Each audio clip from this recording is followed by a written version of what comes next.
साहब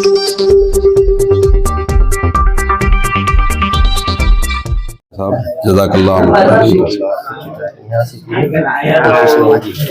जरूर, शुक्रिया शुक्रिया, बहुत शुक्रिया।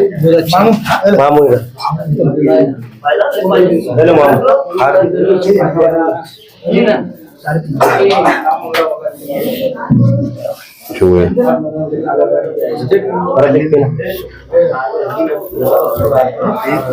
शुक्रिया। दुआओं की दरख्वास्त है आपसे। बेकरी वाले वो तो अमिट्री में वो पहले भाई ये कवर पहले जावेद भाई, आज जो आपने यहाँ पर मीटिंग ली है और आने वाली 20 तारीख को जो इलेक्शन की डेट है, तो यहाँ पर आप यहाँ की जो अवाम है उनको क्या मैसेज देना चाहिए? हमारे अवाम को भी अल्हम्दुलिल्लाह हमने मैसेज दे दिए जी कि जो इलेक्शन का जो समीकरण है वो ऐसा है कि कोई भी 28 उम्मीदवार में से कोई ऐसा एक उम्मीदवार बताओ कि वो जो है दूसरी जो है समाज का वोट लेने में कामयाब हो रहा है। कोई भी ऐसा उम्मीदवार नहीं है जो दूसरी समाज का दावा कर सकता कि मैं बल्क में वोट बल्क की बात कर रहा हूँ, छूट मूट 100 200 500 वोट की बात नहीं करना कि अब हजारों में वोट हासिल कर रहा हूँ। मैं इस बात की इस हवाले की रोशनी में आपसे ये बात कर रहा हूँ कि 2019 में भी वंचित बहुजन आघाड़ी ने एक मुसलमान को 1,30,000 वोट दिए। 2024 में भी एक मुसलमान उम्मीदवार को खड़ा किया गया, अफसर खान को, और उनको भी जो है 70,000 वोट दिए।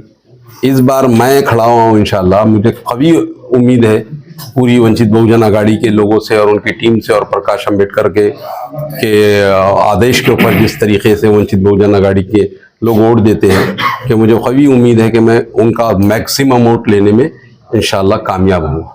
अब इसमें हम इन नौजवानों को ये बताने की कोशिश कर रहे हैं, ये जितने हमारे साथी यहाँ पर मौजूद है, कि ये समीकरण कामयाब हो सकता। बाकी जितने उम्मीदवार 28 उम्मीदवार टोटल है उसमें से 27 उम्मीदवार ये दावा नहीं कर सकते कि हमको ये समाज का वोट मिल गया। लेकिन मैं ये दावा कर सकता हूँ कि मुझे दलित का, ओबीसी का, एससी का, एसटी का, आदिवासी का और ओबीसी का वोट मिल रहा, क्योंकि ये बात 2 मरतबा साबित हो चुकी।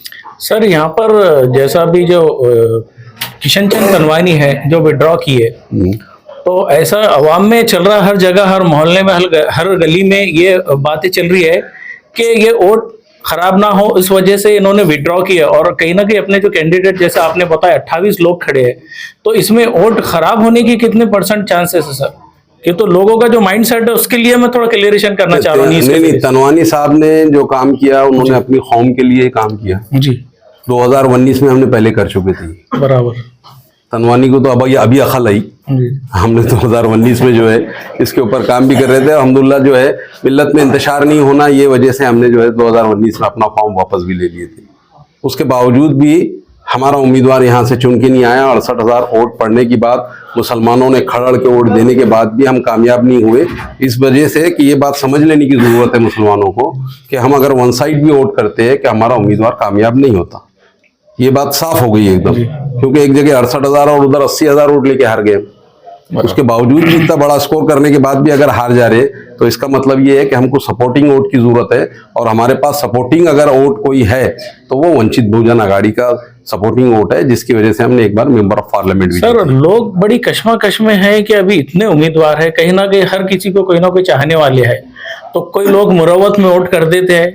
तो अभी सही मायने में वोट देना चाहिए किसको सर? जावेद कुरैशी जी। जैसा कि आप थोड़ा सा कुछ मैसेज दीजिए सर उनको। मैं ये मैसेज देने की कोशिश कर रहा हूँ कि आप मेरी शक, मुझको मशकूक जब समझ सकते थे जब मैं आजाद उम्मीदवार की हैसियत से आप लोगों के बीच में आता था, तो आप ये बोल सकते थे कि मैं जो है आपके वोट काटने के लिए आया जी। लेकिन आज मैं वंचित बहुजन आघाड़ी का वोट लेके आ रहा हूँ। कोई दूसरा ये दावा नहीं कर सकता कि ये वोट वो हासिल कर सकता। मैं ये दावा कर सकता हूँ पिछले इलेक्शनों की रोशनी के अंदर कि मैं वंचित का वोट लेके आ रहा हूँ। मुसलमान नौजवानों से, मुसलमान बुजुर्गों से और सारी मुसलमान पूरी मिल्लत से मैं ये दरखास्त कर रहा हूँ कि सबसे इजी गोइंग अगर कोई इलेक्शन जीत सकता है तो आज की डेट में मैं कुछ समझता हूँ कि मैं जीत सकता हूँ।